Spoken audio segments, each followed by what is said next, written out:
Assim, ao Rei eterno, imortal, invisível, Deus único, honra e glória pelos séculos dos séculos. Amém. Graça e paz, meus irmãos. Abramos a palavra de Deus em Êxodo capítulo 20. Leremos versos 1, 2 e hoje leremos o 15. Trataremos do mandamento não furtarás. Não furtarás, significado e implicações do 8º mandamento. Esse é o título da nossa mensagem. Não furtarás, significado e implicações do 8º mandamento. Leremos os versos 1, 2 e 15. E eu quero pedir que leiamos a uma só voz esses 3 versículos. Leiamos.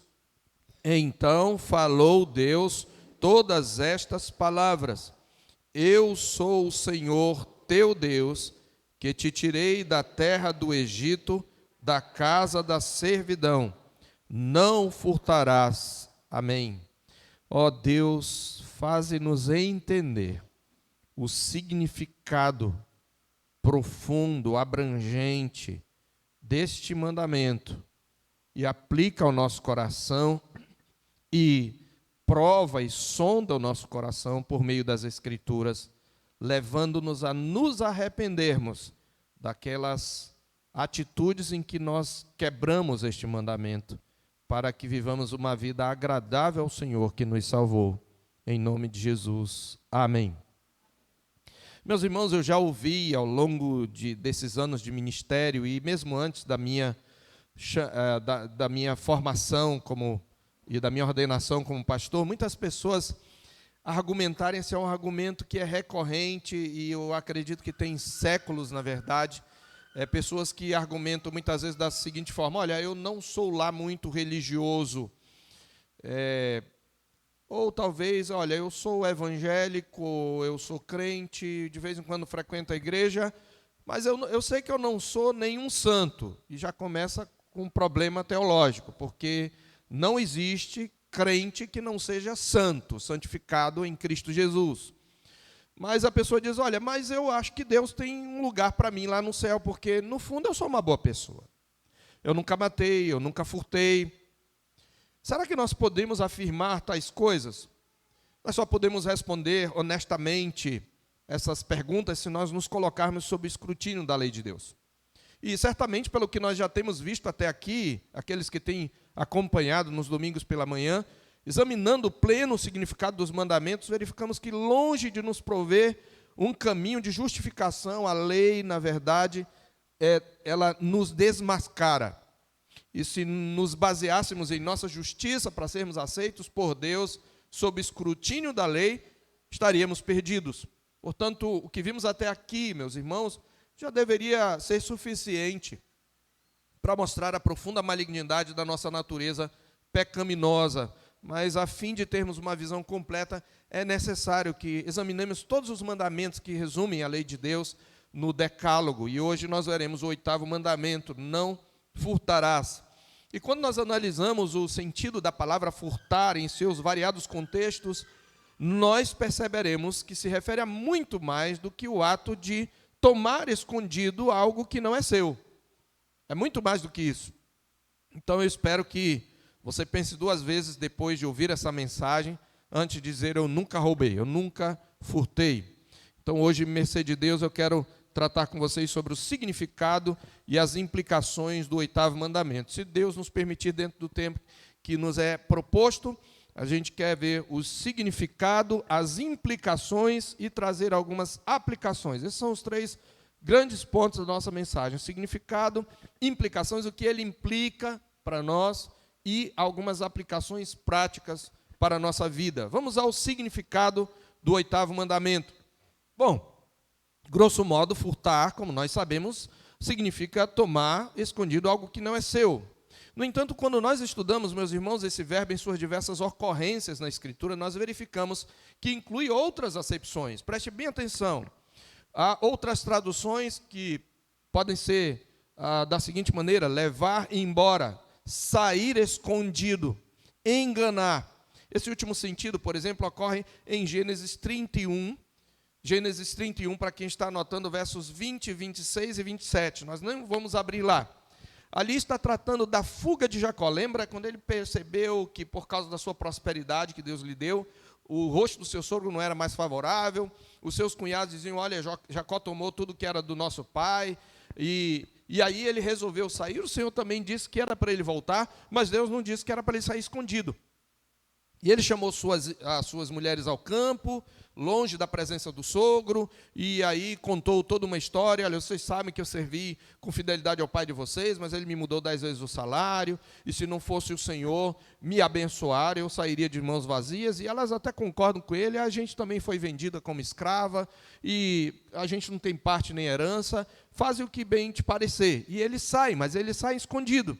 E é isso que eu queria enfatizar. Versos 20, 26 e 27, na sua versão está Jacó logrou a Labão. A primeira ocorrência, verso 20, e Jacó logrou a Labão, não lhe dando a saber que fugia. No original, a palavra é, e Jacó furtou o coração de Labão, não lhe dando a saber que fugia. Essa é a palavra no original. Furtou o coração. Então, ele usa o mesmo verbo de Êxodo 20, 15. E no verso 26, o próprio Labão, quando encontra Jacó, diz, o que você fez? Você me furtou o coração e levou minhas filhas como prisioneiras de guerra. Mais uma vez, aí está milograste, né? Logro é engano.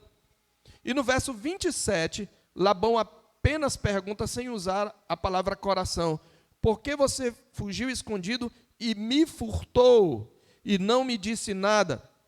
Então, observe que o mesmo verbo do mandamento é usado para o ato de ocultar e omitir a uma pessoa o que ela teria o direito de saber. Então, furtar, segundo a definição da Escritura, inclui ocultar ou omitir a uma pessoa um fato, uma informação que ela tem o direito de saber. O que você está fazendo, por exemplo. Você fazer algo escondido.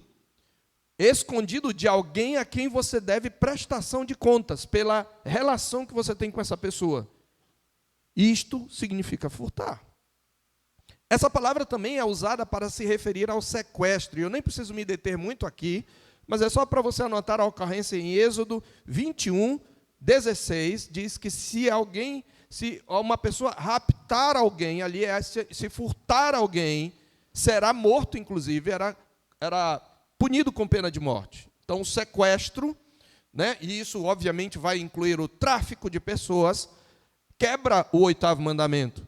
Examinando ainda, meus irmãos, outras passagens, nós podemos verificar que, por sua natureza e pela sua ocorrência com outros verbos semelhantes, o furto também está ligado à mentira, à falsidade, à trapaça e ao perjúrio.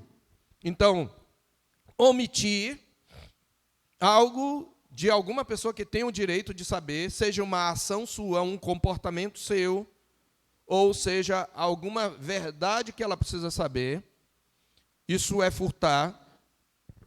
O sequestro é furto, mas está dizendo também que a falsidade, a mentira, a trapaça e o perjúrio. Êxodo 19, versos 11, Levítico 19, versos 11 e 12, eu peço que você abra lá. Levítico 19 é o próximo livro, versículos 11 e 12. Olha o que diz: não furtareis, mesmo mandamento, e aqui segue uma série de aplicações casuísticas, mostrando em que casos o mandamento se aplica. Não furtareis, nem mentireis, nem usareis de falsidade, cada um com o seu próximo, nem jurareis falso pelo meu nome, pois profanareis o nome do Senhor, do vosso Deus, eu sou o Senhor. Ele está dizendo que você não deve cometer perjúrio, você faz um voto e você o quebra. Então, essas palavras usadas, elas pertencem ao que a gente chama de campo semântico do verbo furtar. Então, a ideia aqui é de ocultar pensamentos ou emoções por meio de dissimulação. Então você dissimula, você finge uma coisa, mas no seu coração você está sentindo outra. Então isto é furto. Inclui a ideia aqui de traição, de descumprimento de uma promessa. Dessa forma, meus irmãos, o mandamento se refere ao comportamento por meio do qual você perde a confiabilidade, porque você não expressa claramente aquilo que no fundo está no seu coração. Então, essa expressão, não usareis de falsidade, traduz o verbo que ocorre no 9º mandamento. Não darás falso testemunho. Observe, portanto, que o 8º mandamento, ele está ligado diretamente ao 3º, não jurarás falso, é uma das formas de tomar o nome de Deus em vão, e está também ligado ao 7º, que proíbe o adultério, e ao 9º, porque quando eu juro falso, eu estou mentindo. Quando eu faço uma promessa, quando eu faço um voto a Deus e eu não cumpro, eu estou furtando. Então, isto tudo, meus irmãos, traz diversas implicações, e este é o nosso segundo ponto. Quais são as implicações de tudo isso que eu falei? Eu fiz aqui um breve estudo da palavra em algumas de suas ocorrências no Velho Testamento. Então, primeiro, vamos às implicações. Mentir é furtar. Mentir é furtar, mesmo no caso de uma pequena mentira.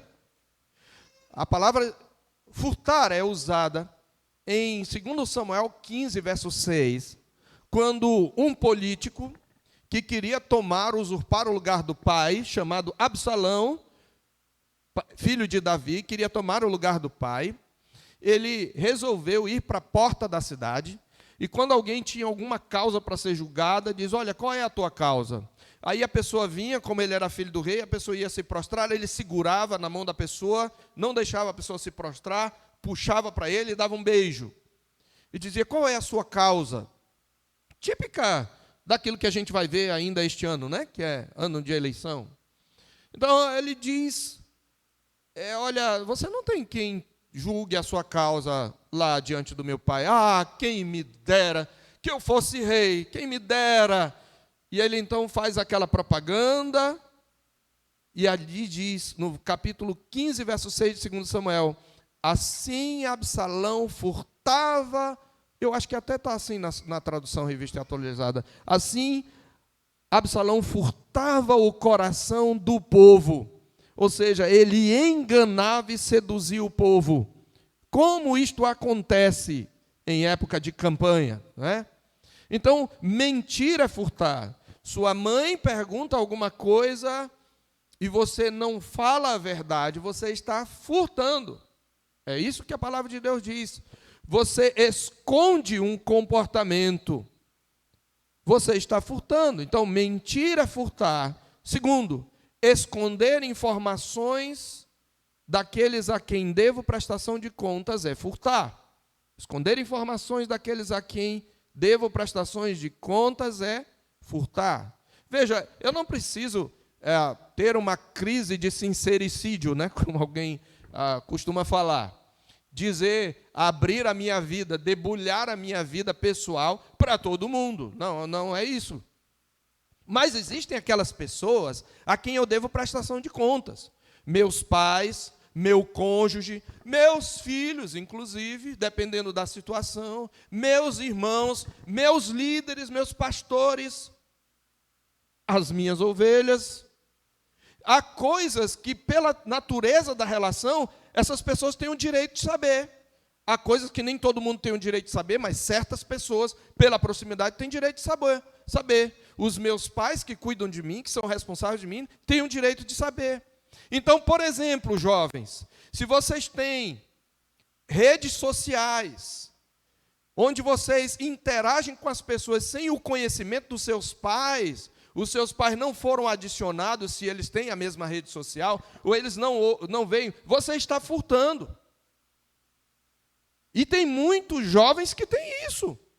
Tem muitos jovens que tem um canalzinho de Instagram clandestino, pirata, que os pais não conhecem e que alguns irmãos da igreja não conhecem, porque ali eles podem vomitar toda a porcaria que está no coração deles e que eles escondem hipocritamente.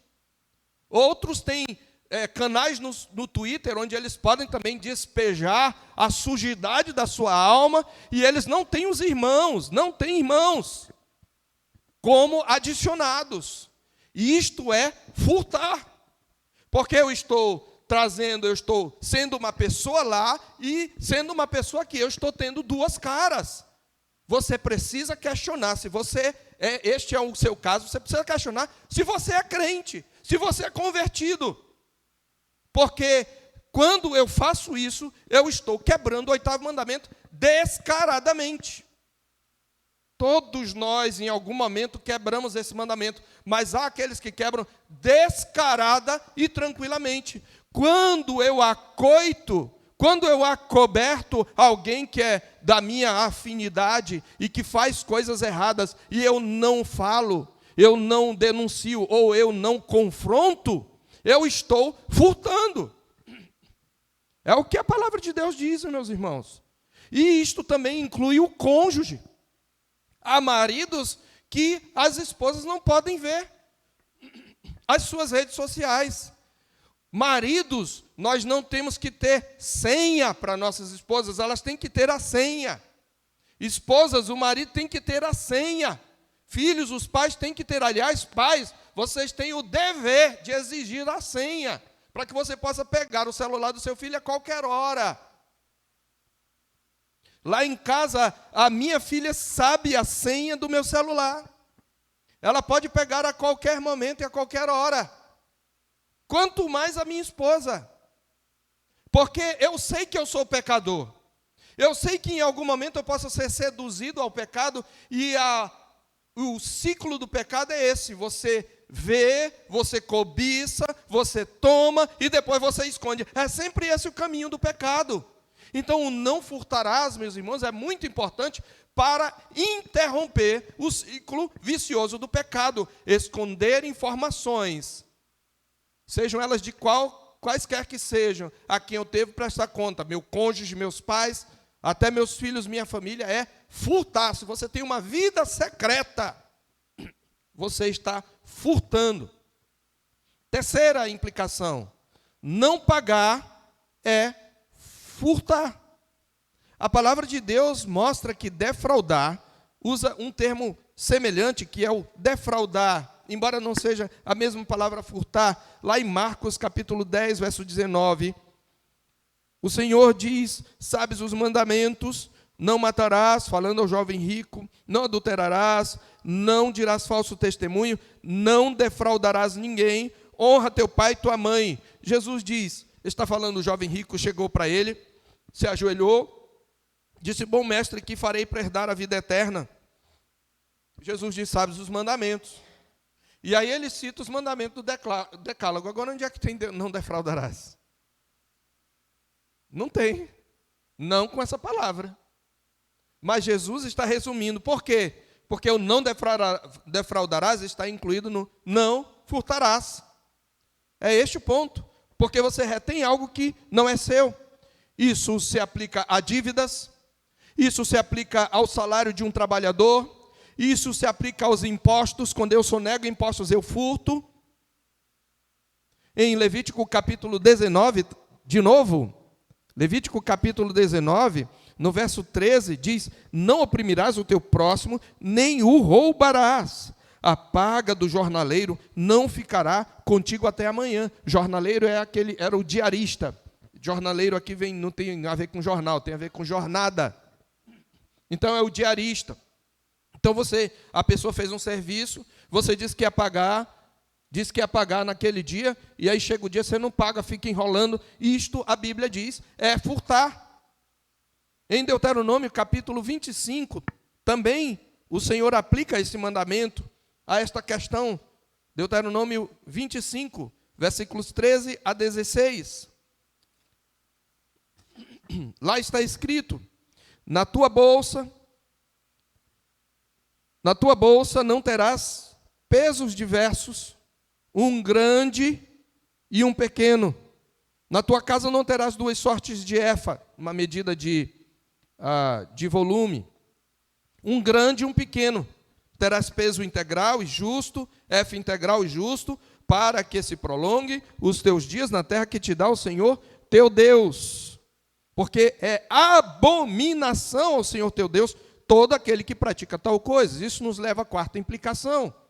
Realizar atividades ou negócios ilegais é furtar. Realizar atividades ou negócios ilegais é furtar. Porque essa ideia de pesos diversos lá tem, vamos trazer para a nossa cultura aqui, 1 quilo, 2, eu não sei, a maioria de vocês é bem mais novo que eu, mas eu ainda sou da época em que você ia na venda, na mercearia, aí tinha aquele pezinho de ferro, e tinha escrito 1 quilo, 2 quilos, né, Maísa? 1 quilo, 2 quilos, 3 quilos, meio quilo. A pessoa botava aquele peso numa balança, botava o saco, o pacote ia enchendo até ficar equilibrado. Pois bem, é como se você tivesse um peso que está escrito 1 quilo, mas só tem 800 gramas. Então tinha gente que fazia isso naquela época. Na verdade, isso é velho, é desde que nosso pai Adão caiu. Então ele está dizendo, você não vai ter 2 pesos que trazem a mesma nomenclatura, mas são pesos, na verdade, diferentes. Então, isso significa que você não vai realizar atividades ou negócios ilegais. Então, por exemplo, comprar ou vender com nota fria. E como tem isso? Você, muitas vezes, compra e dá uma nota fria. Meus irmãos, a gente critica muito a corrupção lá, na cúpula do poder, mas aquela corrupção lá só existe porque o povo, em muitas partes, é corrupto. Vende o seu voto, aceita receber do deputado de que ele está à disposição mais ou menos 80% do salário ou 50% do salário e devolver 50%.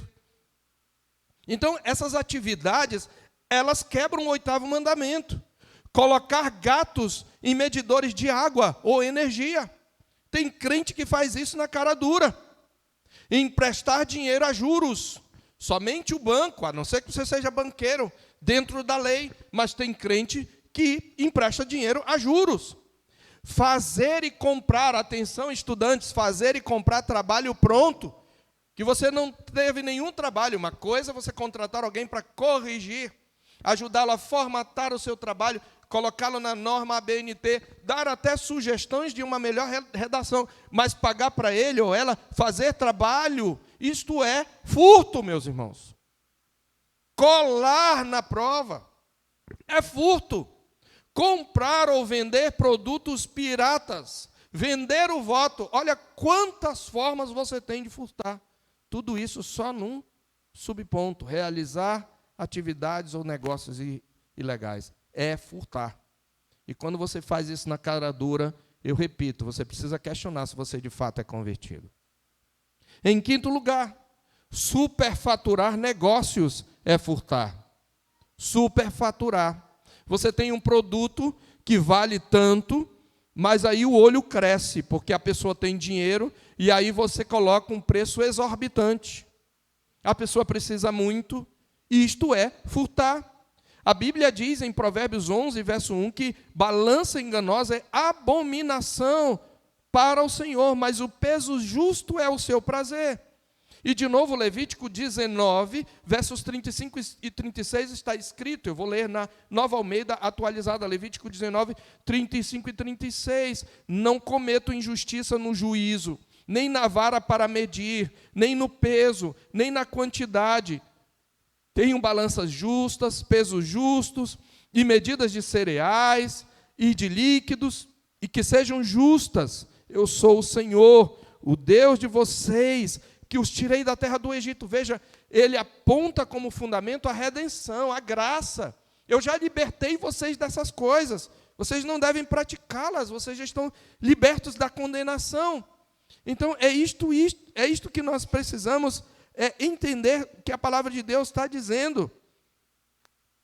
Vejam, meus irmãos, quantas formas nós temos de furtar. Abra sua Bíblia em Provérbios 20, 14.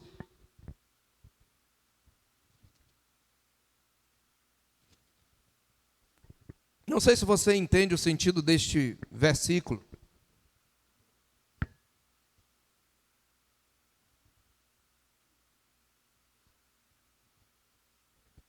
A palavra de Deus diz, em Provérbios 20, 14, nada vale, diz o comprador, mas indo, então, se gaba. Você entendeu? Nada vale. Não, isso aí não vai não. Eu só vou dar tanto. E aí, quando ele compra, ele diz, olha, isso aqui valia 1.000, comprei por 500. É furtar. Ele está aqui descrevendo uma coisa que é comum, um costume que é comum. E é exatamente isso. Tenho balanças justas, pesos justos, medidas de cereais e de líquidos justos. Eu sou o Senhor. Não levem na bolsa pesos diferentes, já vimos isso, um grande e um pequeno. Não tenham em casa 2 tipos de medida, um grande e um pequeno. Usem um peso integral e justo, uma medida integral e justa, para que se prolonguem os seus dias na terra que o Senhor, seu Deus, lhes dá. Porque todo aquele que pratica tal injustiça é abominação. É a mesma palavra que ele usa para aquelas relações abomináveis. Homem se deitar com homem, mulher com mulher ou homem com animal, alguém se deitar com um filho, uma filha, abominação. É a mesma palavra, irmãos. Furtar, balança enganosa, é abominação. Deus odeia, Deus tem repugnância. 6º, reter o dízimo e não contribuir para a obra do Senhor é furtar. Na verdade, Deus usa uma palavra mais pesada do que furtar. Vou repetir. Reter o dízimo e não contribuir para a obra do Senhor na proporção das suas riquezas é furtar. Na verdade, a Bíblia diz que é roubar. Malaquias 3, de 8 a 10. Malaquias 3, de 8 a 10. Ali o Senhor repreende o seu povo dizendo, é o Senhor, não é o pastor. E diz assim, será que alguém pode roubar a Deus? Mas vocês estão me roubando. E ainda pergunto, em que te roubamos? Nos dízimos e nas ofertas. Com maldição, vocês são amaldiçoados, porque estão me roubando, vocês, a nação toda. Tragam todos os dízimos, irmão, é todos os dízimos, do seu 13º, do seu abono, dos lucros que você tem com alguma venda. Todos os dízimos à casa do tesouro, para que haja mantimento na minha casa, ponham-me à prova nisto, diz o Senhor dos Exércitos, se eu não lhes abrir as janelas dos céus e não derramar sobre vocês bênção sem medida. Embora o verbo seja diferente, ele é correlato, é um termo correlato ao furto e é até um agravante. A palavra roubo aqui é usada tecnicamente mesmo. A gente usa roubar e furtar como intercambiáveis. Mas no jargão técnico jurídico, o roubo é o tomar à força. O furto é você tomar escondido, mas o roubo é um sinônimo de assalto, é saquear. Deus está dizendo, vocês estão tomando da minha mão na cara dura. Quando você toma algo de alguém às claras e à força, quando eu não dou o dízimo, eu estou roubando o Senhor. Eu estou quebrando o mandamento. E veja, a vítima, entre aspas, do roubo é o próprio Deus. Aqui, meus irmãos, portanto, é oportuno, mais uma vez, citar o Catecismo Maior de Westminster. E eu vou apenas citá-lo na pergunta 142. Quais os pecados proibidos no 8º mandamento? E lá está respondido. E aí tem várias outras ações aqui que eu quero que você preste atenção. Os pecados proibidos no 8º mandamento, além da negligência dos deveres exigidos, são o furto, o roubo, que é o assalto, o tráfico de seres humanos e a recepção de qualquer coisa furtada, as transações fraudulentas e os pesos e medidas falsos, a remoção dos marcos de propriedade. Você avança o terreno que não é seu, a injustiça e a infidelidade em contrato entre os homens ou em questões de confiabilidade, a opressão, a extorsão, a usura, o suborno, as vexatórias demandas forenses. Quando você, eu quero não só o que é meu direito, mas o que eu puder tirar, eu vou tirar. O cerco injusto de propriedades e a desapropriação. O que esses movimentos, chamados movimentos sem terra, fazem não é furto, é assalto. É, de fato, um crime. E é um pecado que a palavra de Deus condena. A acumulação de gêneros para encarecer o preço. Quando a coisa está faltando no mercado, então eu seguro para encarecer o preço os meios ilícitos de vida e todos os outros modos injustos e pecaminosos de tirar ou de reter do nosso próximo aquilo que lhe pertence ou de nos enriquecer a nós mesmos. A cobiça, esse mandamento proíbe a cobiça, a estima e o amor desordenado aos bens mundanos, porque é isso que me leva a furtar. A desconfiança, a preocupação excessiva e o empenho em obtê-los, guardá-los e usar deles. A inveja diante da prosperidade de outrem é proibida nesse mandamento, porque é como se eu quisesse o que ele tem. Assim como a ociosidade, porque quando você é ocioso, você furta o tempo, você furta aquele a quem você deveria ajudar. Filhos, não andeis ociosos. A prodigalidade, aqui no sentido negativo, de gastar, o jogo dissipador e todos os outros modos pelos quais indevidamente prejudicamos o nosso próprio estado exterior e o ato de defraudar a nós mesmos do uso devido e conforto da posição em que Deus nos colocou. Quando você faz menos do que é o seu dever fazer, você está furtando. É isso que ele está dizendo. Quando você é negligente para com os dons que Deus te deu, você está furtando. Você pertence a uma sociedade interna, mas não dá, como se diz, um prego, não bate um prego numa barra de sabão. Você está furtando os demais irmãos. É o que a Bíblia diz, e é o que o catecismo interpreta. Eu quero então concluir, meus irmãos. Será que podemos, doravante, dizer nunca matei, nunca roubei? Quanto a mim, meus irmãos, quanto mais eu estudo e compreendo a lei de Deus, mais eu concordo com a afirmação inspirada de Paulo em Romanos 7, em Romanos 3, 19 e 20.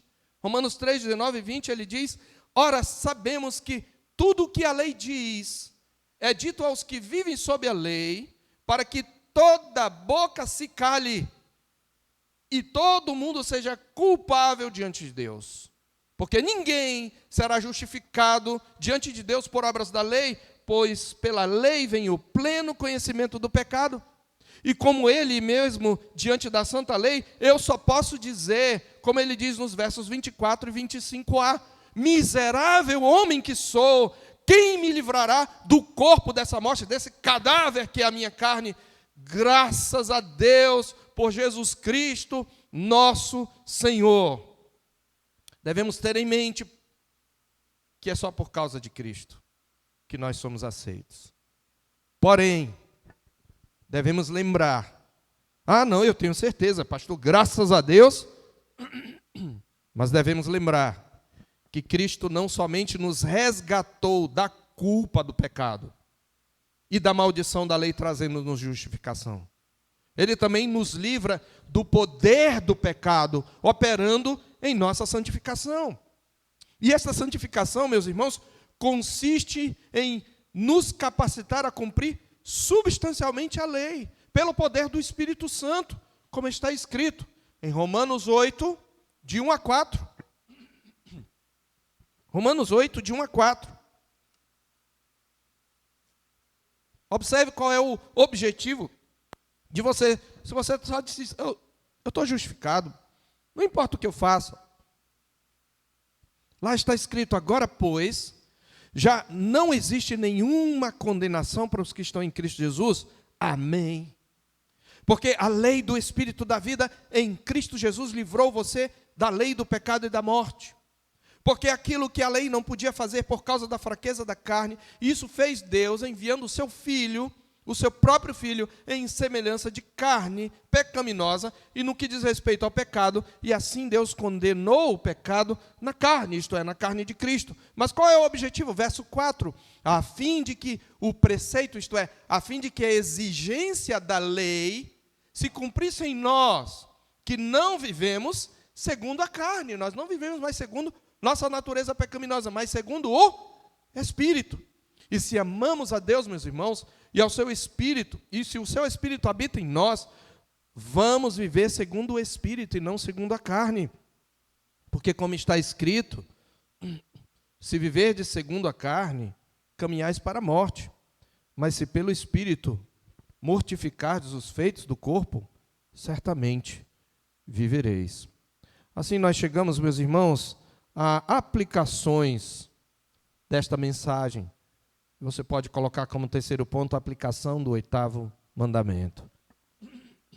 Se você não tem Cristo, você não se converteu a Ele, não confessou como Senhor e Salvador, publicamente, você está debaixo do jugo da lei. Mas se você tem Cristo, Cristo nos liberta da condenação da lei, mas Ele nos leva de volta à lei para que andemos de modo agradável a Ele, não para a nossa justificação, mas para a nossa santificação. Então, meus irmãos, em forma de exortação e mandamento, como nova criatura em Cristo e filho da luz, primeiro, abandone a mentira e fale a verdade com seu próximo. Se você costuma mentir, mesmo que seja por amor à arte, como dizia Ariano Suassuna, ele diz, olha, não tem um problema. Um grande autor, escritor, dos maiores, mas ele diz, olha, eu não tenho problema com quem mente por amor à arte, mas a Bíblia tem. Então, abandone a mentira. Há irmãos que têm o costume de aumentar ou de inventar histórias. Talvez para parecer injustos, abandone a mentira e fale a verdade. Em Efésios 4:25 diz, por isso, deixando a mentira, fale a verdade cada um com seu próximo, porque somos membros uns dos outros. Então, meu irmão, minha irmã, seja transparente em todas as suas ações e atitudes. Ao advertir seus discípulos contra a hipocrisia farisaica, Jesus assegurou em Lucas 12:2, nada há encoberto que não venha a ser revelado, e oculto que não venha a ser conhecido. Ele falou isso logo depois de dizer, guardai-vos do fermento dos fariseus, que é a hipocrisia, não sejam hipócritas, porque mais cedo ou mais tarde, aquilo que está no seu coração, Deus vai revelar, quando você menos esperar. Então, abandone a mentira e fale a verdade com o seu próximo. Segundo, abandone toda a prática desonesta. Abandone, se você é nova criatura, você pode, pelo poder do Espírito, simplesmente abandonar toda a prática desonesta, seja em casa, seja na escola, seja no trabalho ou na igreja. Trabalhe honestamente para não ser pesado a ninguém e para que tenha com que acudir o necessitado. Como está escrito em Efésios 4:28, aquele que furtava, não furte mais. Antes, trabalhe fazendo com as próprias mãos o que é bom. Não é qualquer trabalho, mas o que é bom, honesto, para que tenha com que acudir ao necessitado. Este é um dos propósitos do trabalho. E em 1 Tessalonicenses 4, versos 11 e 12, 1 Tessalonicenses 4, 11 e 12, somos exortados, e se empenhem por viver tranquilamente, cuidar do que é de vocês, e trabalhar com as próprias mãos, como ordenamos, para que vocês vivam com dignidade à vista dos que são de fora, e não venham a precisar de nada, não seja pesado a ninguém. Seja íntegro e justo nos seus negócios. O trabalho zeloso, meus irmãos, e honesto é um enfeite para o evangelho que nós pregamos, conforme está escrito em Tito 2, verso 10. Nem furtem, mas deem prova de toda a fidelidade, a fim de que em todas as coisas manifestem a beleza da doutrina de Deus, nosso Salvador. Recuse-se a patrocinar negócios ilegais, comprando produtos clandestinos. Terceiro, combata diariamente a cobiça, a avareza e a inveja em seu coração. Combata diariamente a cobiça, a avareza e a inveja em seu coração, porque elas são combustível para o comportamento desonesto e fraudulento. Aprenda a viver contente em toda e qualquer situação. Seja como o apóstolo Paulo, que em Filipenses 4, versos 11 a 13, diz: eu digo isso não por causa da pobreza, porque aprendi a viver contente em toda e qualquer situação. Tanto sei estar humilhado, como sei ser honrado. Em tudo e de todas as circunstâncias tenho experiência, tanto de fartura como de fome, assim de abundância como de escassez. Tudo posso naquele que me fortalece. Eu posso até passar fome. E ele diz lá em 1 Timóteo 6, de 6 a 10. Ora, grande fonte de lucro é a piedade com contentamento, porque nada temos trazido para o mundo, nem podemos levar dele. Tendo sustento e com que nos vestir, estejamos contentes. Ora, os que querem ficar ricos caem em tentação e cilada, e em muitas concupiscências insensatas e perniciosas, as quais afogam os homens na perdição. Que o amor do dinheiro é raiz de todos os males, e alguns nessa cobiça, eles se perderam e se atormentaram com muitas dores. Então, combata diariamente a cobiça do seu coração, a avareza, a inveja, a comparação com os outros que têm mais. Quarto, respeite a propriedade alheia, zelando pelo que pegou emprestado e restituindo o que quebrou ou perdeu. Isso inclui lugares e objetos de propriedade pública. Respeite a propriedade alheia. Aliás, o não furtarás é uma proteção à santidade da propriedade privada. Por isso, irmãos, o crente precisa repugnar, ele não pode ter compromisso com ideologias que quebram o mandamento. Qualquer ideologia que prega que propriedade privada pode ser invadida é mentirosa, é satânica, é diabólica, e nenhum crente deveria jamais votar em qualquer candidato que adota essa ideologia. Ao fazer isso, o crente está quebrando o 8º mandamento, porque esse mandamento ele protege a propriedade privada. Então, respeite a propriedade alheia, e inclusive zelando, devolvendo o que você pegou emprestado, restituindo o que quebrou ou perdeu. Quinto e último, aprenda a confiar no sustento do Senhor, o suficiente para nunca alimentar a ilusão de que só pode conseguir alguma coisa se for desonestamente. Ah, tudo bem, diz o crente com a mentalidade pagã. Olha, a pessoa nem precisa. Como é que a pessoa rouba? Ela nem precisa roubar. Crente, ninguém precisa roubar, furtar. Não existe isso. Ah, eu fico indignado porque nem precisava e ninguém é justificado de furtar. Tire esse argumento pagão, diabólico da sua boca. Furtou, é ladrão e pronto. Nenhum discurso de suposta opressão justifica o furto. Morra de fome. Eu estou falando para os crentes, porque Deus sustenta você, e se Ele quiser fazer, você vai dizer, se Ele quiser que você passe fome, Ele vai dizer, tudo posso naquele que me fortalece, você vai dizer isso. É o que Paulo falou. Porque nada justifica pecar, nem as minhas necessidades mais básicas. Agora, é óbvio que se eu tenho mais e deixo o outro passar fome, eu estou pecando e estou furtando dele.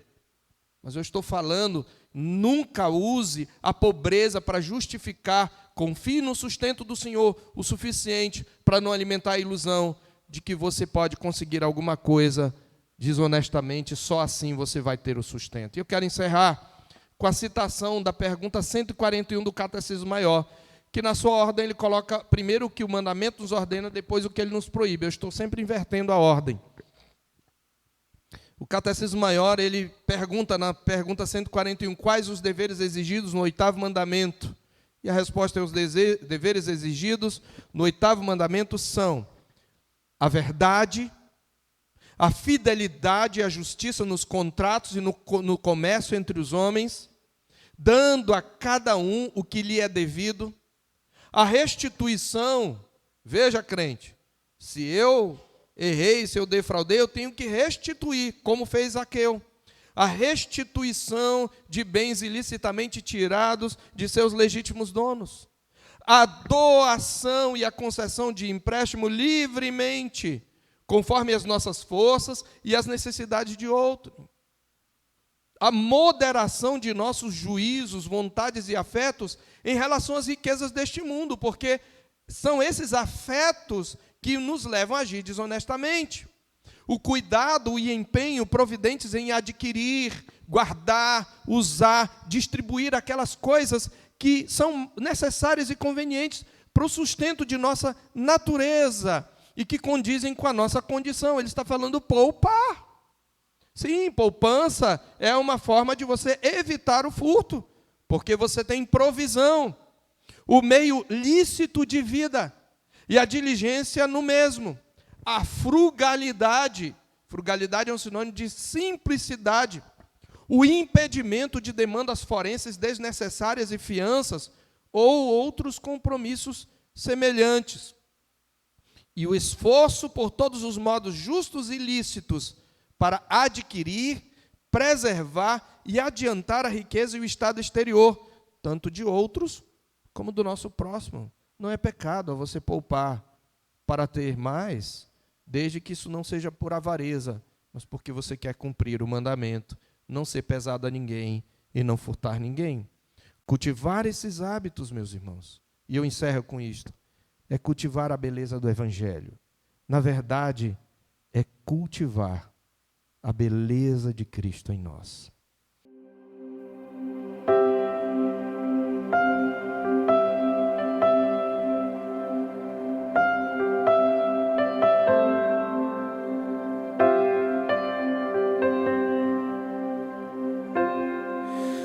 Tu és bem-vindo aqui.